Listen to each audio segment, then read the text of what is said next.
one of the students bumped into another student, and it caused a little bit of negative feelings and maybe some aggression, and you handled it very well. So why don't you tell me about that? Yeah, well, that was earlier in the day, and one of the kids bumped into the other kid's desk, which caused the other kid to get really upset and take a swat at him. Yeah. And the other kid swatted back, and it turned into the kids throwing things at each other, and one of the kids running out of the classroom.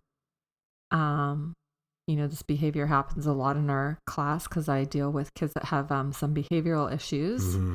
And a lot of Difficult them have children, issues with self-regulation. So, I had to ask myself, if it happens again, what is it that I can do, to help the kids communicate differently. And the opportunity presented itself later on in the day, when again the younger kid bumped into the older kid's desk, and I could see that they were kind of getting at it again. The younger kid was in the older kid's space, and not giving him the space that he wanted. The older kid tried to say space please. I prompted the older kid, space please. Mm-hmm.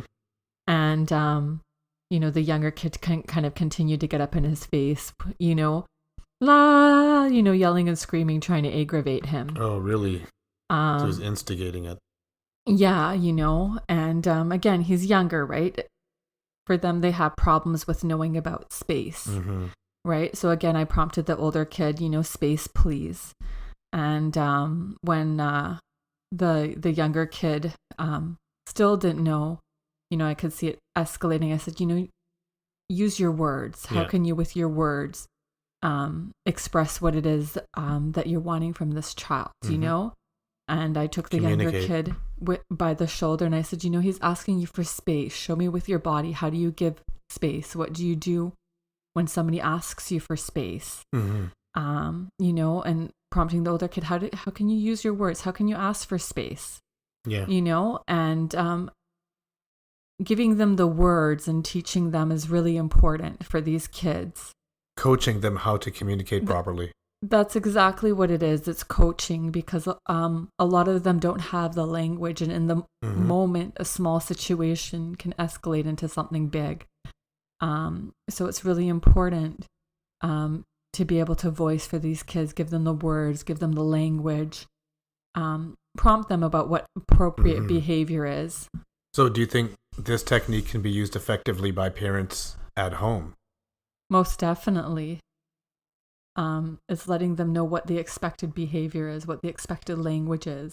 I find often punishing a child, yes, you're not going to reward bad behavior, mm-hmm. but punishing often has a negative effect mm-hmm.